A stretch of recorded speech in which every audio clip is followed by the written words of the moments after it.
When I first saw Bridget, the staff at King William opened up the gate and said, "Hey, here's Bridget." And it's this like just kind of busted looking bulldog that you could tell she was a little wobbly on her back legs. And the story we got from her is she was basically found in a ditch and picked up stray. Just by looking at her, you could get a picture of the condition she was living in. The whole bottom half of her body was stained, so we kind of concluded she was living in her own excrement for a while, probably in a crate, confined. She was probably a breeding dog, puppy mill or backyard breeder. And the nubs for teeth and barely being able to walk.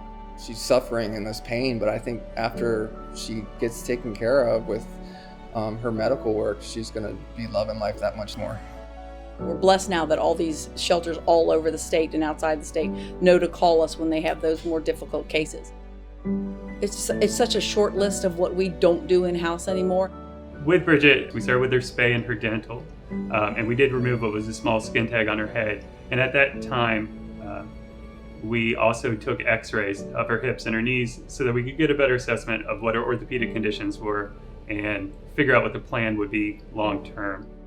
So on both of her back legs, she had something called patella or kneecap luxation, which is just dislocation. So instead of being directly in this groove in the femur and just moving up and down, hers were popped out of place like this, and it was impeding on her ability to move her knee. This is a pelvis, what's called a coxofemoral joint, really fancy way of saying the hip joints. For the hip joints, we think of the ball and the socket. So this is a nice, healthy looking femur. This is severe arthritis over on this side. She had her first orthopedic surgery performed in the beginning of April.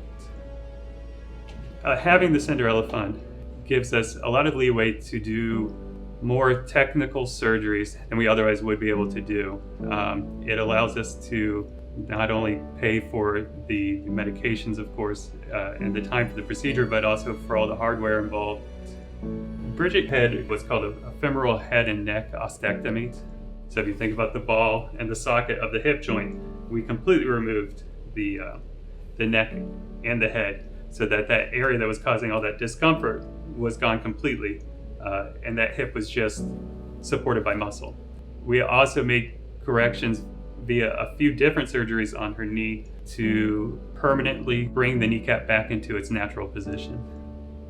All of that is made possible by the Cinderella Fund. So having the ability to use the best equipment really makes a big difference as far as her outcome. And then on top of that, we have great foster care providers able to place her right away. When Bridget first came home with us, I was a bit nervous because her surgery was both the knee and the hip.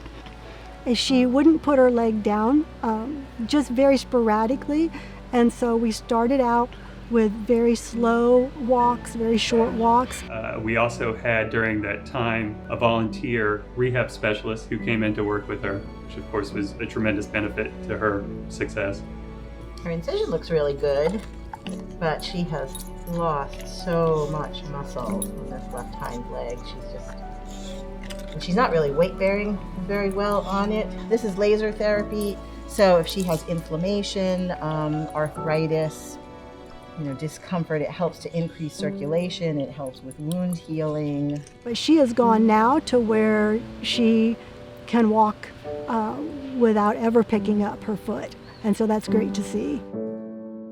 The last 6 months, she is on an excellent path to having full to nearly full function.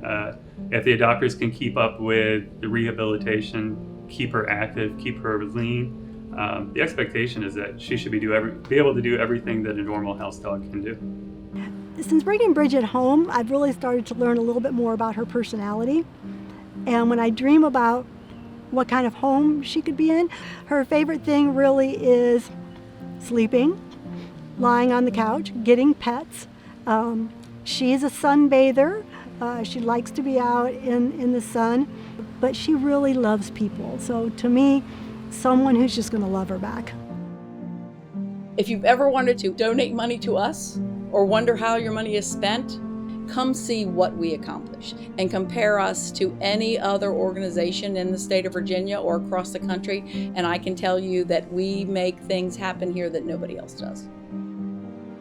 A dog coming from these neglectful, abusive circumstances, coming into an organization like the Richmond SPCA, where people are just, head over heels for her. I think it's just going to give her a brand new start at life. She may be older, but I think, this is kind of a rebirth for her.